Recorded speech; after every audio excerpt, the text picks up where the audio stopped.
So I was having a walk this morning and I was thinking about my dad.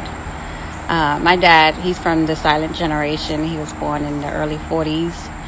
And so he's also a Sagittarius. And he's mean as a snake. I tell you, that man is mean. And I remember growing up, some of the things that I experienced and how it affected me. And I was just thinking about it, bummed out. And my spirit told me, he says, don't you think he's trying to make up for it now? Don't you think he's trying to make up for it now? He calls you at least once a week. He's calling to check on you. He doesn't want anything. He doesn't need anything. He's all the way in New York. Don't you think he's making up for it now? And so I just started thinking about how people change. People change. They ask for forgiveness. They do everything they can to undo what they've done. But so many of us are unwilling to accept their forgiveness. There are people who will not accept forgiveness. They will not accept an apology. They will not accept the fact that the person has changed. The person could have went to jail for whatever they did, but they will not let that person be the new person. Let me tell you something. And this is a message that someone told me. Do not tear down what God is trying to build up.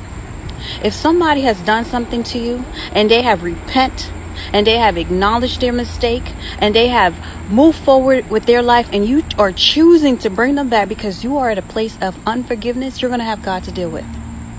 You're going to have God to deal with because God has already forgiven you. There are so many things that we do on our daily basis that if God was to take tally, we would be suffering. You being unwilling to accept forgiveness, it says a lot about you and not the person. It says a lot about you and not the person because the truth of the matter is there's something in your heart. That person might have done something and they acknowledged the wrong, but you are refusing to repent. You are refusing to acknowledge there's something in my heart. And that something could be the fact that you don't like receiving forgiveness.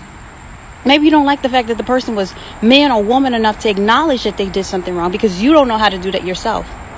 You don't know how to accept change. And maybe you don't know how to forgive yourself.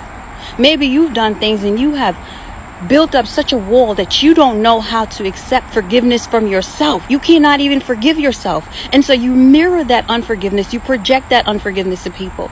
I'm telling you, God is going to deal with you. You need to let it go. Whatever it is, let it go. Just like I'm telling myself, I let it go because I'm telling you, God was speaking. I'm like, he's making up for it. He calls you all the time. Why are you bringing up the past? Let it go.